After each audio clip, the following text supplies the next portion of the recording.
দেশে হামের প্রাদুর্ভাব মোকাবেলায় রোববার থেকে জরুরি টিকাদান কর্মসূচি শুরু হচ্ছে বলে জানিয়েছেন স্বাস্থ্যমন্ত্রী সরদার মোহাম্মদ সাখাওয়াত হোসেন।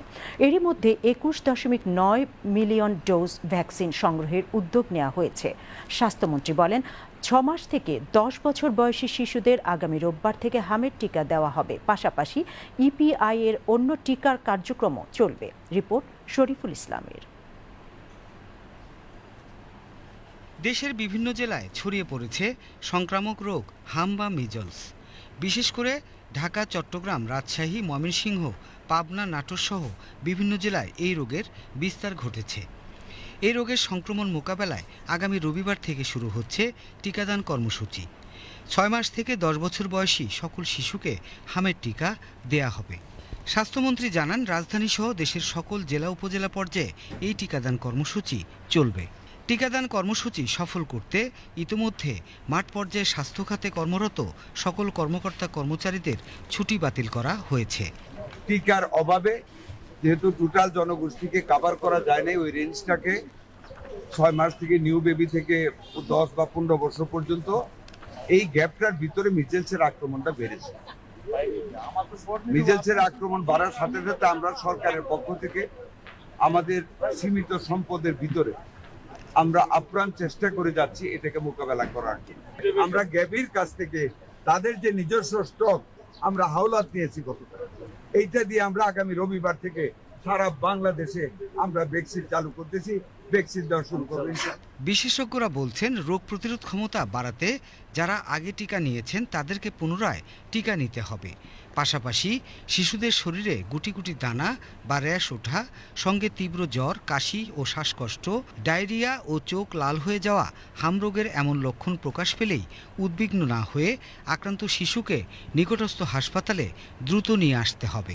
সব টিকারই কিন্তু ইফিকেসি রেট হলো নট 100%। অর্থাৎ আপনি ১০০ জনকে টিকা দিলে তার এফিকেসি 85-90-95%। আমি কিছু তার মানে কিছু টিকা দেওয়ার পরও তার শরীরে প্রতিরোধ ডেভেলপ নাও করতে পারে। আগের টিকা দেওয়া থাকলেও তাকে দিতে হবে, এটা যেন বাদ না যায়। এটা অনেকে মনে করে আগে দেওয়া আছে দেওয়া যাবে না। দ্বিতীয়টা হলো যে অবশ্যই যার জ্বর হবে, কারণ হাম বুঝতে হতে 4 দিন পার হয়ে যায়। আগে জ্বর হয়, ঠান্ডা কাশি লাগে, নাক দিয়ে পানি পড়ে, চোখটা লাল হয়, 3 থেকে 4 দিন পরে গিয়ে ডায়রিয়া আসে, তখন মানুষ বুঝতে পারে হাম হয়েছে। কিন্তু তার আগেই তো হচ্ছে। তার মানে যার জ্বর হবে, ঠান্ডা কাশি হবে, তাকে বের করা উচিত না। আর আমি যদি জানি ওই আপনার জ্বর ঠান্ডা, আমি তার কাছে যাব না। আর মাস্ক পরতে হবে, হাত ধুতে হবে, টাচে যাওয়া যাবে না। এদিকে হাম রোগের সুচিকিৎসা নিশ্চিত করতে রাজধানী সহ দেশের সকল মেডিকেল কলেজ, হাসপাতাল ও জেলা সদর হাসপাতালে হামের বিশেষায়িত ওয়ার্ড চালু করা হয়েছে।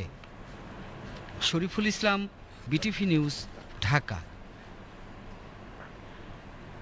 সারা দেশে আবারও বাড়ছে হাম রোগের প্রকোপ। বিশেষ করে শিশুদের মধ্যে এই রোগের সংক্রমণ দ্রুত ছড়িয়ে পড়ছে। বিশেষজ্ঞরা বলছেন, রোগ প্রতিরোধ ক্ষমতা কমে যাওয়ার কারণে শিশুরা এই রোগে আক্রান্ত হতে পারে। হাম হওয়ার কারণ ও এর প্রতিকার নিয়ে সুরাইয়া মুন্নির রিপোর্ট। হাম একটি সংক্রামক ভাইরাসজনিত রোগ। মূলত আক্রান্ত ব্যক্তির হাঁচি কাশির মাধ্যমে ভাইরাস বাতাসে ছড়ায় এবং আক্রান্ত ব্যক্তির সংস্পর্শে এলে সহজেই সংক্রমণ ঘটতে পারে। বিশেষজ্ঞরা 6টি প্রধান কারণ চিহ্নিত করেছেন: টিকাদান কর্মসূচিতে ঘাটতি, পর্যাপ্ত পুষ্টির অভাব, সঠিক সময়ে রোগ শনাক্ত না হওয়া, রোগ সম্পর্কে অজ্ঞতা। এই রোগ হলে বেশ কিছু লক্ষণ দেখা দিতে পারে। সাধারণত উচ্চ জ্বর, শরীরে লাল ফুসকুড়ি, চোখ লাল হওয়া, নাক দিয়ে পানি পড়া, কাশি সহ শরীর দুর্বল হয়ে পড়া।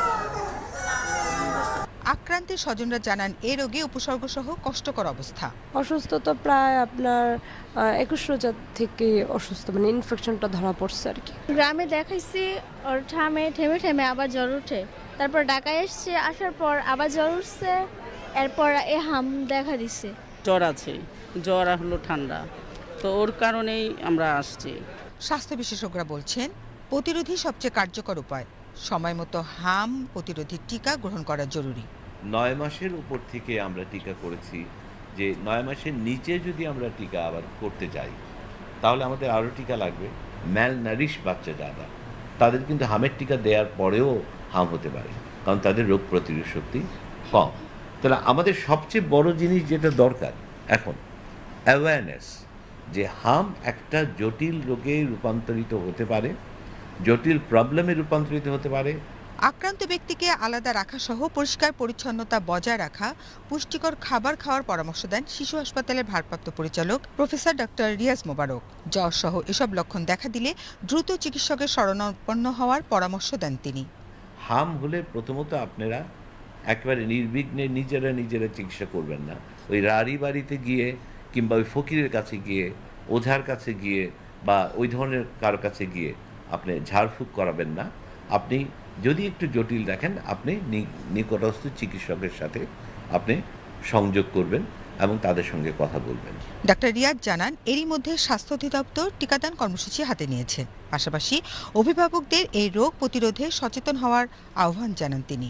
হামে হয় ম্যাকিউলস অ্যান্ড প্যাপিউলস এইগুলি, এবং এগুলি শুরু হয় আমাদের কানের পিছন থেকে নিয়ে শুরু করে সারা গায়ে এটা ছড়িয়ে পড়ে। আমাদের হাম থেকে যেটা হতে পারে, আমাদের ব্রেনের মধ্যে জায়ান্ট সেল এনসেফালাইটিস হতে পারে, জায়ান্ট সেল এনকেফালাইটিস হতে পারে, বা জায়ান্ট সেল আমাদের মেনিনজাইটিস হতে পারে, আমাদের জায়ান্ট সেল নিউমোনিয়া হতে পারে। যে হাম প্রতিরোধযোগ্য একটি রোগ, সচেতনতা ও টিকাদানের মাধ্যমে এই রোগ থেকে সহজেই সুরক্ষা পাওয়া সম্ভব। Suraiya Munni, BTV news, Dhaka.